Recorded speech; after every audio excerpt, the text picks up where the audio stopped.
Tech Garage, presented by RockAuto.com, is brought to you by NH Oil Undercoating, the official oil-based rust prevention system. Steel Rubber Products, quality crafted rubber parts and weather stripping. And by RockAuto.com, all the parts your car will ever need.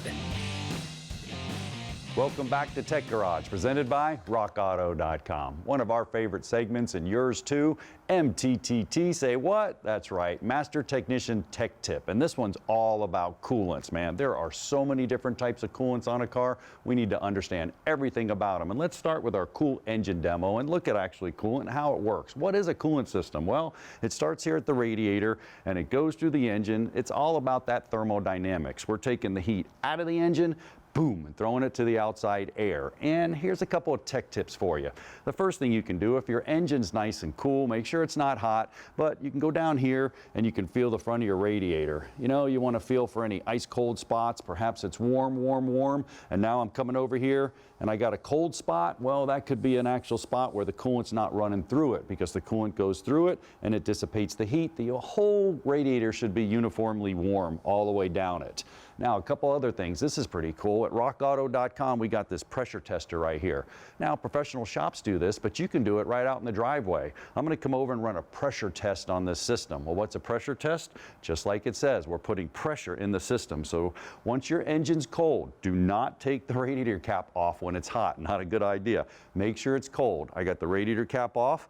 I'm simply just going to take a pressure tester. That's exactly what this is. Put it down on here on the system.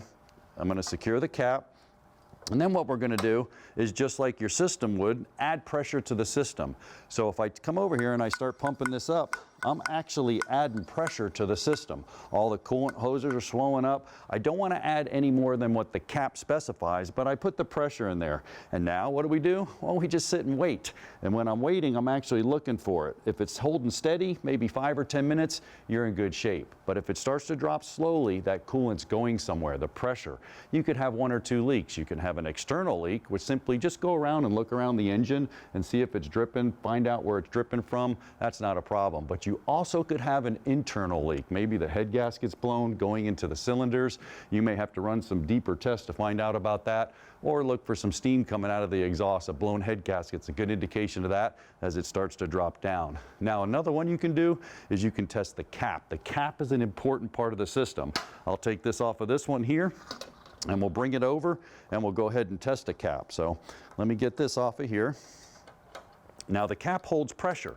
So when it holds pressure, it actually raises the boiling point. That's important because water boils at 212 degrees and we don't want it to boil any lower than that. We actually want to raise it up. So I got this here. I'm going to put it on the cap. Now, when I put it on the cap, I'm just going to let the cap dangle here so you can see the gauge, and I'm going to put the gauge. So it's a sealed system right now. So what's going to happen is I start to pump up the cap. When I pump up the cap, you're going to see the pressure rise. So the pressure starts to rise, and then I keep pressing, and I can't get any more. It stops. What's happening? The cap's blowing off at a specific pressure. What's that pressure? Look on your cap, look in your service manual. Make sure it holds pressure and then it blows off at excessive pressure. Those are 2 great tech tips that'll help keep your coolant system in tip-top shape. Now, also with coolant, man, there's so many different types of coolant, and there's gauges too to look at some of the stuff. I got this at RockAuto.com as well. So right here I have an actual hydrometer that's going to go ahead and take some of the coolant up, and we're going to look at the freezing point in the coolant. So I can come right to the coolant. Once again, be safe, make sure everything's in good shape. Make sure you're not going to get too hot. And you see the little needle floating right there?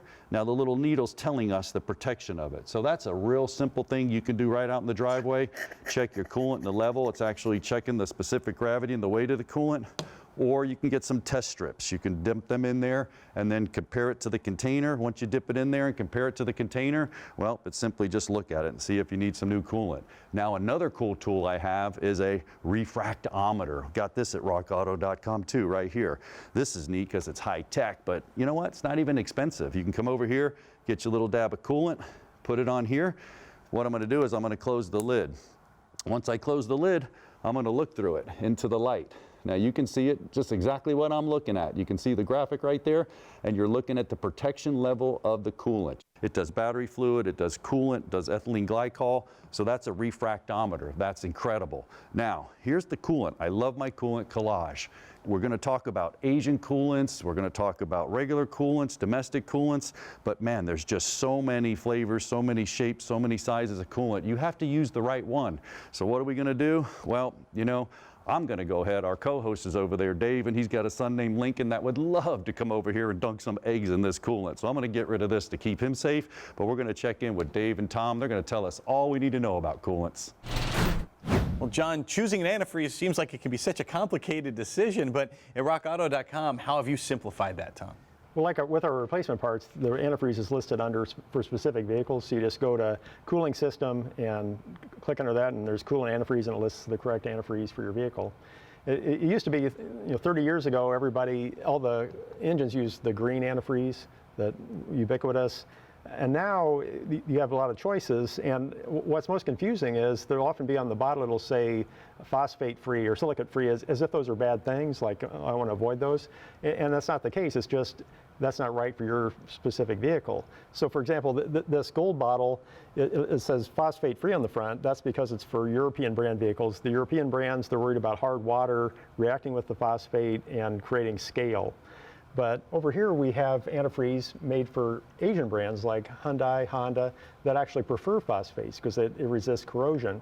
But the Asian brands don't like silicates because they're concerned about it reacting with some of their gaskets for water pumps or whatever. But the European brands like silicates for resisting corrosion. So it all depends on the brand of your vehicle, which antifreeze it prefers. And yeah, you go to our catalog, you don't have to do this sorting out. We tell you which antifreeze is right for your car. Well, you can find the antifreeze or part that's right for your vehicle, and it's all at reliably low prices at rockauto.com.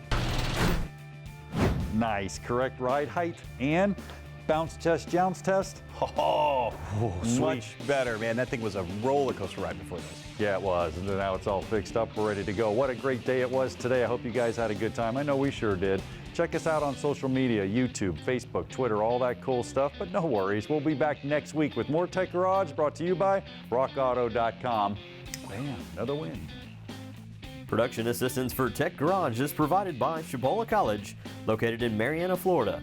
Founded in 1947, Chipola was ranked recently as one of the top 3 community colleges in the United States.